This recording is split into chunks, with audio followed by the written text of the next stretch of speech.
Narayan DSP Venkatreddy యువతకు సూచనలు సలహాలు చేశారు.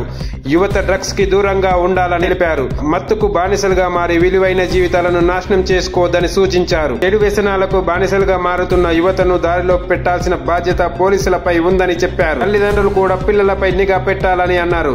ఎవరైనా గంజాయితో పట్టుబడితే చట్టపరమైన చర్యలు తీసుకుంటామని తెలిపారు.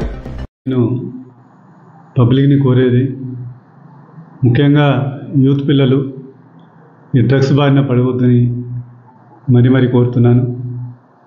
వారి యొక్క బ్యాడ్ ఫ్రెండ్షిప్ వల్ల ఇలాంటి డ్రగ్స్ మహమ్మారికి లోనై వాళ్ళ ఆరోగ్యాన్ని ఖరాబు చేసుకుంటూ వాళ్ళ భవిష్యత్తును నాశనం చేసుకొని తల్లిదండ్రుల ఆశలను కూడా నాశనం చేసే విధంగా ప్రవర్తించొద్దని కోరుకుంటున్నాను.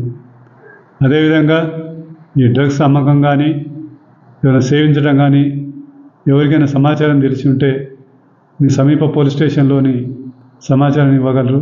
మీ యొక్క ఐడెంటిటీని ఎవరికి చెప్పకుండా సీక్రెట్గా ఉంచుతాము. అదేవిధంగా పంట పొలాల్లో కూడా ఎక్కడైనా గంజాయి మొక్కల్ని పెంచటం కానీ అలాంటిది మీ దృష్టికి వచ్చుంటే ప్రజలు మేము కోరుకునేది ఆ సమాచారాన్ని కూడా పోలీసు వాళ్ళకి కానీ డయల్ 100 కానీ చేసి ఇన్ఫార్మ్ చేసి సమాజానికి హెల్ప్ చేసిన వాళ్ళుగా ఉండాలని మీ ద్వారా మరొకసారి కోరుకుంటున్నాను.